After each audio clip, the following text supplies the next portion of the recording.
Para saudara dan saudari yang Tuhan cintai, selamat pagi dan selamat bertemu lagi dalam renungan harian dari Paroki Santo Petrus dan Paulus Sargapura, edisi hari Kamis tanggal 14 September 2023. Hari ini gereja semesta merayakan pesta pemulihan salib suci, atau biasa juga dikenal dengan nama yang lebih singkat, Pesta Salib Suci. Mengawali hari yang baru ini, kita hendak mendengar dan merenungkan sabda Tuhan. Marilah sebelum kita mendengar dan merenungkan sabda Tuhan, kita berdoa. Dalam nama Bapa dan Putra dan Roh Kudus. Amin.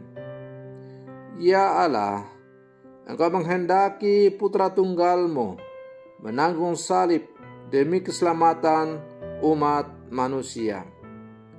Perkenankanlah kami yang menghormati misteri salib Putra-Mu di dunia, kelak menerima anugerah penebusan di surga. Bersabdalah ya Tuhan, kami siap untuk mendengarkan. Terpujilah Engkau Bapa, Putra dan Roh Kudus, kini dan sepanjang segala masa. Amin. Para saudara dan saudari yang Tuhan cintai, sabda Tuhan yang hendak kita dengar dan kita renungkan untuk mengawali hari yang baru ini diambil dari Injil Yohanes pasal 3 ayat 13 sampai 17. Tuhan bersamamu. Inilah Injil suci menurut Yohanes. Dalam percakapannya dengan Nikodemus, Yesus berkata, "Tidak ada seorang pun yang telah naik ke surga selain Dia yang telah turun dari surga, yaitu Anak Manusia. Dan sama seperti Musa meninggikan ular di padang gurun, demikian juga Anak Manusia harus tinggikan, supaya setiap orang yang percaya kepadanya beroleh hidup yang kekal. Karena begitu besar kasih Allah akan dunia ini, sehingga Ia telah mengaruniakan anaknya yang tunggal, supaya setiap orang yang percaya kepadanya tidak binasa, melainkan beroleh hidup yang kekal. Sebab Allah mengutus anaknya ke dalam dunia, bukan untuk menghakimi dunia, melainkan untuk menyelamatkannya."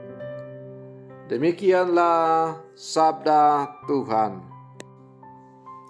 Para saudara dan saudari yang Tuhan cintai, hari ini gereja semesta merayakan pesta salib suci. Melalui bacaan Injil yang baru saja kita dengar bersama, sebagaimana diperdengarkan oleh gereja pada hari ini, kita mendengar antara lain kata-kata Yesus ini. Karena begitu besar kasih Allah akan dunia ini, sehingga Ia telah menguruniakan anaknya yang tunggal, supaya setiap orang yang percaya kepadanya tidak binasa, melainkan beroleh hidup yang kekal. Melalui kata-kata Yesus ini, kita akhirnya mengenal siapakah Allah yang kita imani itu. Siapakah Allah yang diwartakan oleh Yesus kepada kita. Allah yang kita imani adalah Allah kasih. Kasih Allah dinyatakan dalam diri Yesus Putranya yang menjadi manusia. Kemanusiaan kita diangkat dan ditebus oleh Allah melalui Yesus Kristus. Karena hidup manusia berarti di hadapan Allah, dan oleh belas kasih dan kepedulian Allah inilah manusia diselamatkan.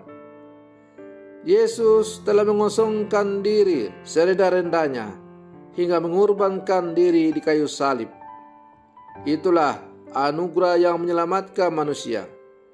Salib merupakan puncak pemberian diri Kristus bagi keselamatan manusia dan dunia.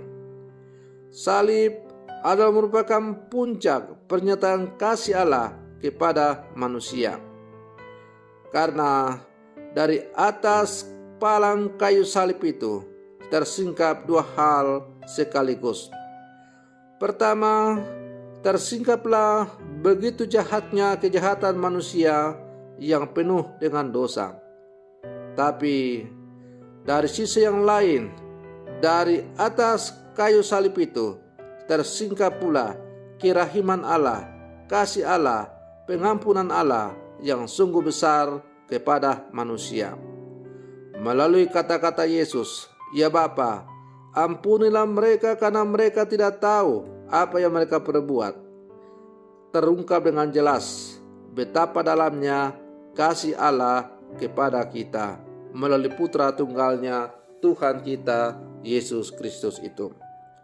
Para saudara dan saudari yang Tuhan cintai, pada pesta salib suci ini kita diajak dan diingatkan kembali akan pengorbanan Yesus yang menyelamatkan manusia. Pemberian dan pengorbanan dirinya di kayu salib menegaskan karya penebusan Allah bagi dunia. Dari salib pula terang kebangkitan Paskah dinyatakan. Salib Yesus menjadi tanda kehidupan dan keselamatan manusia. Salib Tuhan menjadi kekuatan bagi kita untuk menyatakan cinta Allah yang menyelamatkan bagi semua orang.